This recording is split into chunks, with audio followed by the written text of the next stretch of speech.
प्रियात्मन सप्रेम जय जीव। आदि मनीश्वर जोगेश्वर परम पूज्य सत्य सम्राट सदगुरुदेव सिमनी जी का वचनामृत से एक बूंद। सारा संसार ही जब हमारा बनाया हुआ है तो वह कौन सी वस्तु है जिसे हम नहीं बना सकते व जिसे हम प्राप्त नहीं कर सकते। संसार का सब कुछ हमारा है, सब पर हमारा शासन है, सब हमारा बनाया हुआ है। हम जो चाहे प्राप्त कर सकते हैं। एक आत्मयोगी के लिए कोई पदार्थ दुर्लभ नहीं है। हम सब कर सकते हैं। हम सर्वशक्तिमान हैं।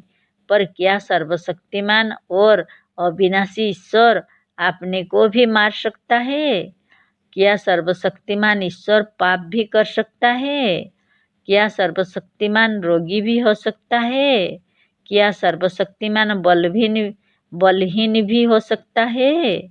क्या सर्वशक्तिमान अपने ही बनाए हुए कानून को तोड़ सकता है?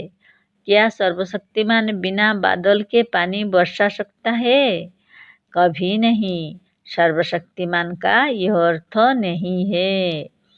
योगी और आत्मज्ञानी सिद्ध होने पर जब वह योग सिद्धियों को प्राप्त कर लेता है तो वह सर्वशक्तिमान और सारे संसार का शासक हो जाता है। इसी को ईशित्व सिद्धि कहते हैं। पर इसका मतलब यह नहीं है कि वह अपनी सिद्धियों से अपनी ही हानि भी कर सकता है, अर्थात अपना ही शत्रु उत्पन्न कर अपने ही पैर में कुल्हाड़ी मारकर अपना ही कानून तोड़ सकता है। कभी नहीं। अपना बनाया हुआ कानून कोई नहीं तोड़ता।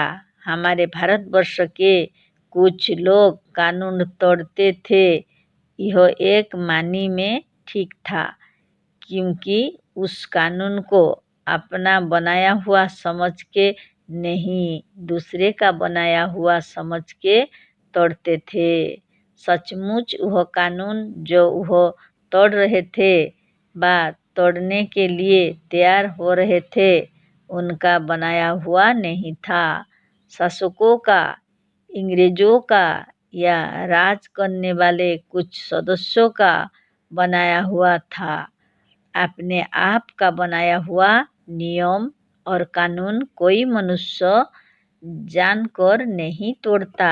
ठीक इसी तरह से यह प्राकृतिक नियम जो आत्मा का ही बनाया हुआ है, जिसे हमने सर्वथा अपने लाभ के लिए बनाया है, हम तोड़ने की इच्छा नहीं कर सकते। और यदि कोई अज्ञानी और अयोगी इसे तोड़ने की इच्छा भी करते, हजार यत्न करने पर भी नहीं तोड़ सकता।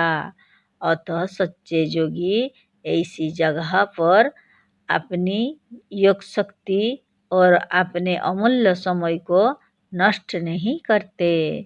जय जीव।